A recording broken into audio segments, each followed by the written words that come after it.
It's a Farm Friday. Let's talk Cleveland Guardians. You are Locked On MLB Prospects, part of the Locked On Podcast Network, your team every day.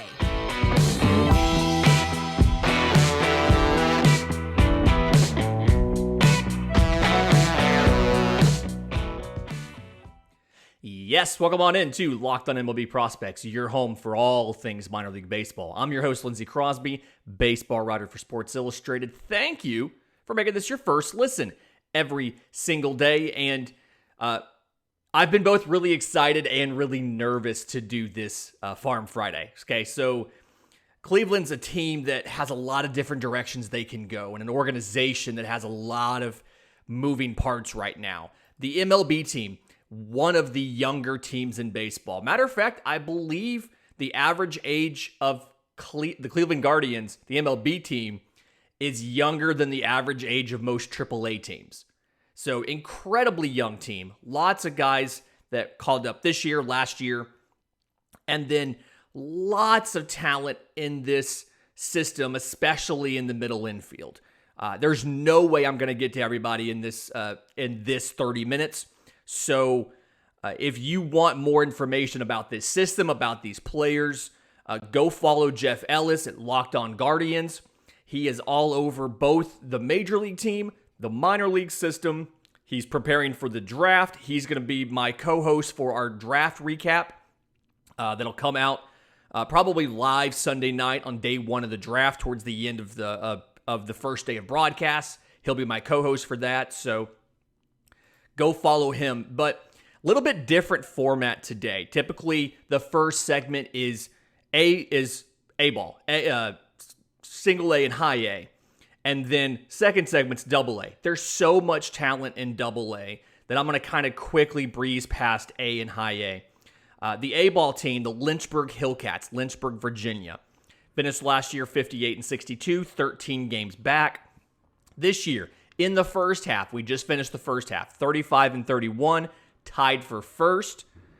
So they are given credit for winning for the first half champion, which will give them automatic entry in the end of your playoffs.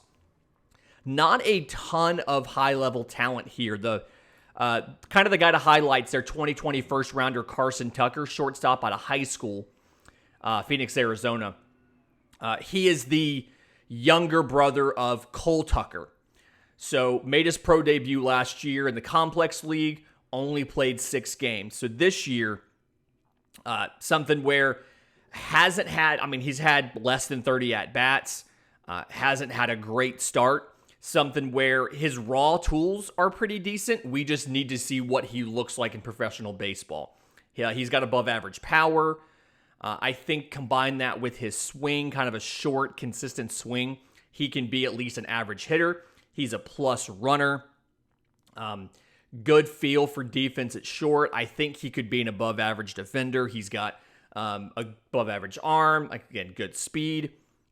So just interested to see what he can do with consistent playing time. Took him a little while to debut. Doesn't have a lot of at bats so far in professional baseball.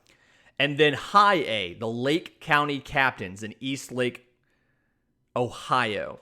One top prospect here, number 11, another shortstop, Angel Martinez, 2018 IFA out of the Dominican. Switch hitter, above average defense anywhere in the diamond. I mean, he could play second, third, short. Could fill in at first if you needed. It's kind of a waste of a defender, but could do that as well. Like I said, switch hitter. I feel like he's got good gap power, and I think he can grow into that power. So he can go from gap power to more of a home run power kind of guy. But right now, 4 home runs and 164 at-bats, 256, 388, 427. Playing for a team that went 65-55 last year, tied for first in the division, but didn't make the playoffs. And in 22, they're 35-31. They finished the first half 5 games back. So one of those things where he's kind of trying to help carry this team best he can. I like the outlook as far as the switch hitting, the power potential, the defensive versatility of Angel Martinez. But The big thing I want to talk about is this Double-A team. So the Akron RubberDucks. Great name. Who doesn't love that? 2021, 73-46. They won the division. They made the postseason. This year, 40-29. They were tied for first, but did not officially be the first half champions because of a tiebreaker. So you can tell the talent is there. Let's cover the position players now, and after the break, we'll get to the pitchers. But couple top guys here. Number 3 prospect in the system, shortstop Brayan Rocchio, 5'10", 150 at IFA in 2017 out of Venezuela. And this season so far, offensively, the numbers don't just scream anything amazing. 221, 318, 337, 4 home runs, 7 stolen bases, and 200 at-bats. He first flashed the power last year. He had 15 home runs, which was triple his career high. He's never really been a power guy. And then he had 46 extra base hits, second most in the organization. I think it's something where, given some of his physical gains, some of his, he's significantly better at hitting right-handed than left-handed, to the point where I wonder if he's just going to drop that or not. But I think he can be a double-digit home run guy. I don't think you're ever going to confuse him for a slugger, but double-digit home run guy.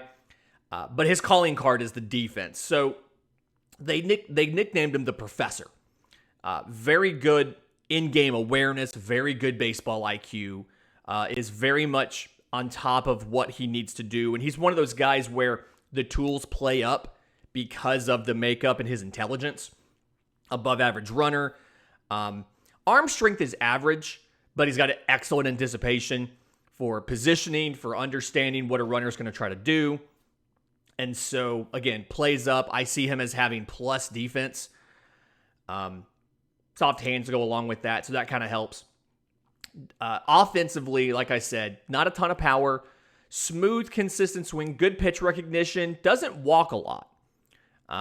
Consistently will barrel the ball, but doesn't necessarily walk a lot. So he's going to be, I'm not going to say he's a 3 true outcomes kind of guy, because he's not going to hit a ton of home runs. But it's very much his offensive fate is going to rest on how much he can make contact, because he's not going to be a big on-base guy. He's not going to be at the top of your lineup because he doesn't, his on-base percentage is 318 right now. He just doesn't get on a lot unless it's a base hit. So something I do want to see. I think he's potentially the shortstop of the future. I expect them to put him in Triple-A a little bit later this year. And I expect him probably to be in the bigs in 2023. Whether or not that's early in the season or later in the season depends on, can he start getting on base more? And I think that's probably why he hasn't been promoted to Triple-A already. Go along with him, right behind him, number 4 prospect in the system, George Valera, outfielder, 2017 IFA out of the Dominican, 5'10", 160. Was actually born in New York, lived there until 13 when his family moved to the Dominican. Played his first full season because of injuries. Played his first full season last year. Most of it in high A. Moved up to Double-A in late August. 260, 405, 505 slash line. Did miss almost a month with an oblique strain. So again, just a lot of injuries in his history and his profile. A guy that I feel like he could be a premium hitter. So has a nice lefty swing, really compact, can get the bat to the zone quickly, can keep it there for a long time, and has a good feel for where the barrel is, putting the barrel on the ball, pitch recognition, discipline to not chase. I think he makes consistent hard contact, and I do think that he is an above average hitter overall. Raw power is above average. He's getting it into games a little bit. Last year, 19 home runs, tied for second most in the organization, despite missing a month. I do think part of the reason that tied for second best is because none of these Guardians hitters profile as being extreme home run hitters. 19 home runs should not be second out of your entire minor league organization. But that's just the Guardians want that above average contact ability. They would rather, they're like, we can play small ball, we can do whatever we need to do to make the runs happen. Defensively, he's played all three positions, but I see him as a corner kind of guy. He's most experienced in right field, so I think the team kind of agrees with me there. Speed is average. Arm strength is average to maybe above average. So, again, profiling best for right. Again, he's just got to stay healthy. I mean, he's on the 40-man roster. He was added there last year. Right now, having a good season in Double-A, 296, 402, 528, 12 home runs, and 230 at-bats. So on pace for breaking 20 home runs. Again, they just need him to stay healthy. If he can stay healthy and give them a full season, I think there's a good possibility there of 2023, he's in the bigs and he's contributing. Last guy, just real quick, I don't want to go too long here because I do want to get to these pitchers, but Jose Tena, middle infielder, number 12 prospect in the system, is also here. Another one of our short kings, 5'9", 159. He was a 2017 IFA. And was second in all of high A last year in hits, had 116. Right now, he's at 257, 284, 367, and 230 at-bats. So a little bit of work to do.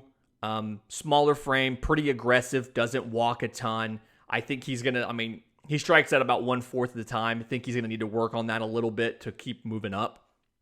Can play second, can play third, can play short, can play, so he can kind of move around the infield there. Above average runner. Decent power potential, just hasn't necessarily manifested it in games. So a guy really interesting, couple things to work on. Just a minute, I do want to get to these pitchers. There's some great pitchers here, headlined by the number one prospect in the system. But first, today's episode is brought to you by our friends at BetOnline. BetOnline is your number one source for all your betting needs and your sports info. And you can get the latest sports developments, league reviews, and news, including Major League Baseball, daily props, futures, things like that. There's some fun stuff BetOnline does. I just got an email from our buddy Jimmy over at BetOnline. If you're a Yankees fan, you'll find this interesting. The two extra props that they added recently. Will the Yankees break the regular season win record of 116? Set by the 2001 Mariners and the 1906 Chicago Cubs. So they're on pace for 118 right now. So it's 11-2 odds, yes. 1-10 odds, no. Also, will Aaron Judge break Roger Maris's team home run record of 61? He is on pace for 61 as of, I think this was as of Tuesday. So the implied odds here, it's plus 400 for yes, 4-1 odds, or 1-7 odds, minus 700 for no, which comes out to about a 20% chance. So BetOnline's got tons of fun stuff. Obviously they've got the typical betting, live betting during games. They've got esports, scores. And then if you want other sports, right now you've pretty much got fighting sports and golf. So MMA, UFC, boxing, and then golf. I don't know if they have LIV Tour or just PGA, but either way, they've got golf out there. Head to the website today or use your mobile device to learn more about the trends in action because betonline.net is where the game starts. Okay, so more Double-A Akron RubberDucks. In this case, we're talking pitchers. I'm going to come back to Daniel Espino in just a second. Number 7 pitcher in the system, Gavin Williams. He's a righty. He was a closer at East Carolina, but they are using him. They are mostly. He started his final season and actually was an All-American. 10-1, 188 ERA in 81 innings. He was a first-round pick after that by the Guardians. Fastball is massive. One of the better fastballs in the system. Sits 95. He can touch 101 with it. It's especially effective up in the zone. And we've talked on this show plenty of times before about the rise, pun not intended, the rise of the elevated fastball and what it can do. But very good with it high. It has a curveball and a slider. The curveball is like an 11-5. It's the better of those two. It's a plus pitch. The slider, a little bit of a shorter slider, doesn't have that big sweepy break, but it's an above average pitch. Has a changeup, average at best, I think. He had some control issues earlier in college. He seemed to have fixed those in the bigs. And for a big, powerful pitcher, 6'6", 238, he's pretty good at body control, at command, and repeating the delivery. So right now, 55 innings, 1.66 ERA, 80 strikeouts to 22 walks. The stuff is looking pretty effective. I think he's got upside as a good number 3. And kind of excited to see what he does, especially in this system that can develop pitchers so well. Number 13 prospect, Tanner Burns, 2020 first round supplemental guy out of Auburn, 6 foot 215. So, at the time when they took him in 2020, that was the highest they'd taken a pitcher since 2010. Right now, 2.20 ERA in 33 innings, 40 strikeouts to 14 walks. Missed a little bit of time earlier in the year. Little undersized, doesn't have the absolute best pure stuff, but he's got the mental aptitude, I guess you could say. And then obviously the track record of this system at developing pitchers. So fastball sits mid-90s, can touch 97, plus pitch because he can spot it very, very well. He's got a 12-6 curveball. I love 12-6s because it feels like they're pretty effective against both lefties and righties. He's got a slider that's kind of like a cutter, more so than a slider, sits around 90. Curveball is the better of those breaking pitches, but he's worked on the slider, cutter, hybrid, whatever you want to call it. I've seen people jokingly call these slutters. Don't know. But anyway, he's worked on that. It's pretty decent itself. Changeup is average, has some decent sink to it, but it's clearly the 4th of the 4 pitches. The big thing here is he's one of those guys, and I feel like we say this a lot with the Auburn guys, but he's one of those like better than some of his parts kind of guys. He has the mental makeup. He takes to coaching pretty well. And then obviously Cleveland does a good job with pitchers. So I feel good about how he's going to continue. He's going to move pretty quickly and going to continue to advance in the system as long as he can stay healthy, give them some good innings. Another guy here, real quick mention before I get to Daniel Espino, Ethan Hankins, number 19 prospect in the system, righty, 2018 first rounder out of high school. Missed all of 2021 because of TJ. So was at the alternate site in 2020. Missed all of 2021 with TJ. And for being 6'6", 200, it's pretty athletic. Fastball sits mid-90s, can run it up to 97. I like that it's got some late life in the zone. He's got the stuff to have some good secondary pitches. He just has to be more consistent with them. He's got a slider and a changeup that I think can be above average. He's got a big curveball. Doesn't necessarily disguise it as well as you'd like. And I think control-wise, it's clearly the 4th pitch here, but he has the tools of all 4 to have 4 good pitches.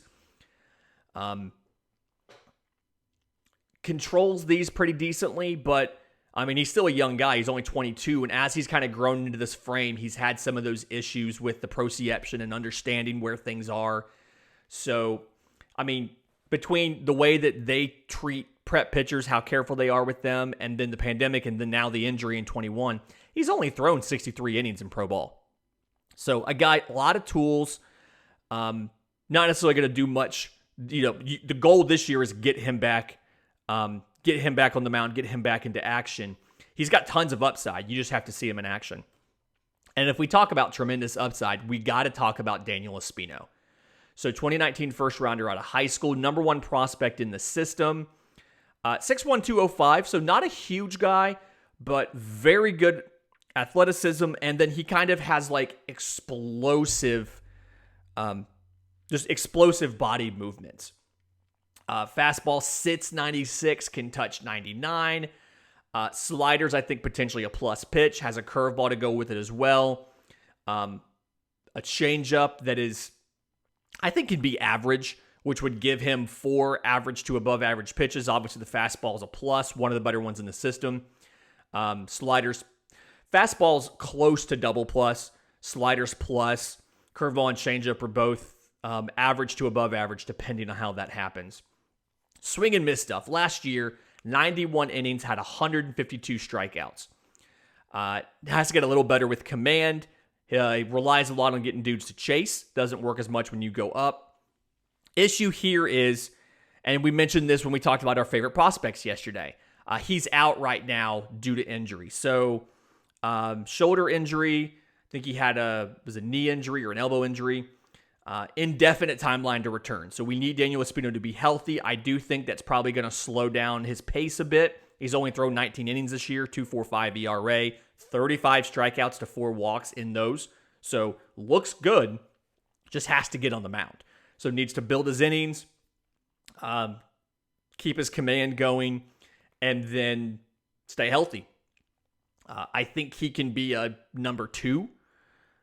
More likely to be a number 3, but I think he's probably going to end up being, again, number 2, number 3, one of those, depending on what happens as he gets healthy and how he can do keeping the command. A lot of things to like there. You just need him to be healthy.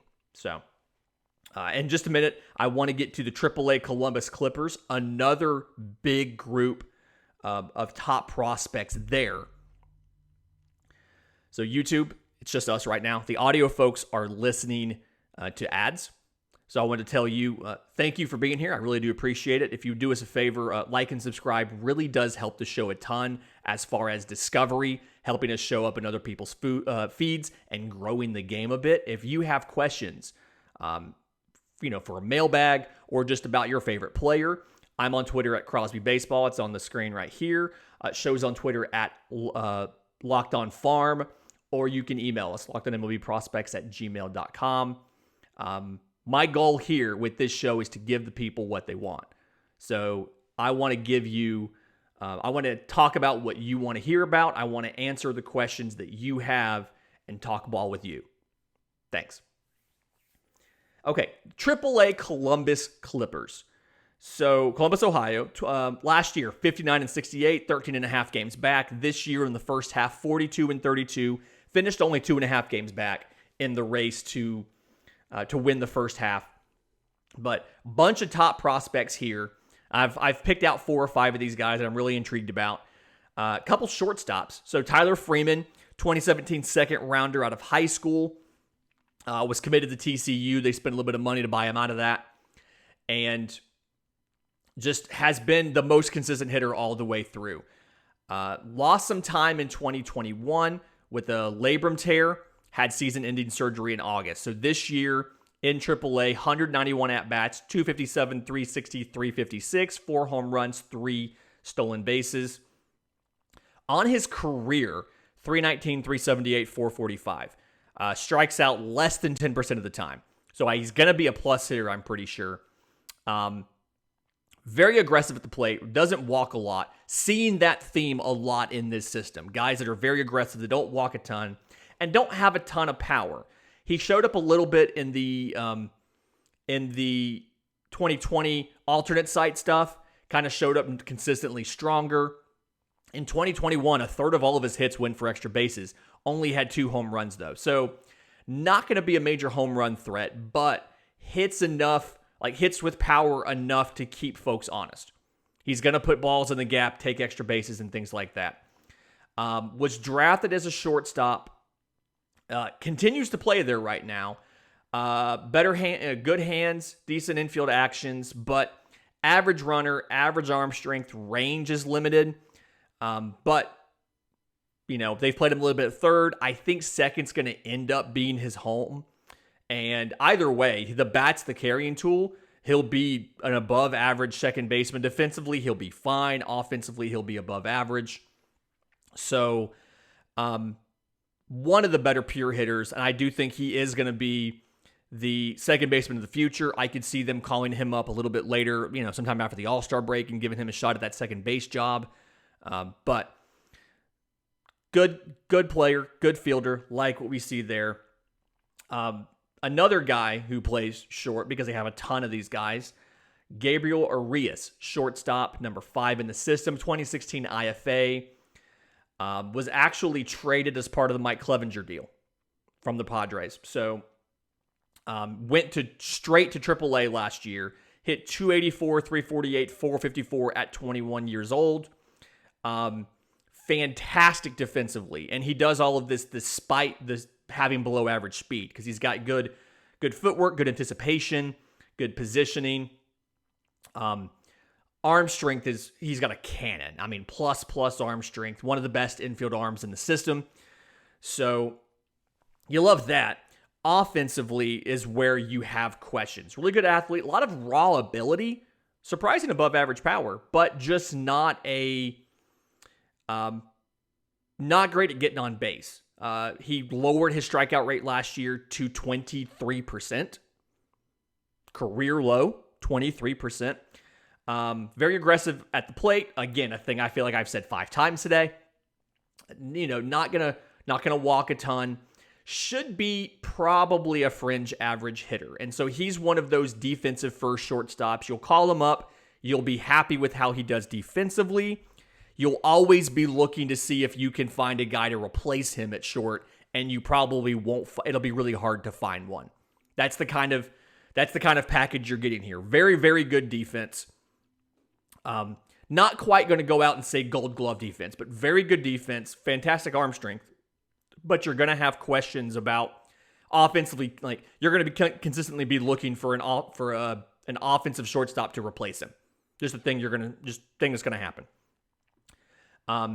Nolan Jones, number 8 prospect in the system, third baseman, 2016 second rounder out of high school.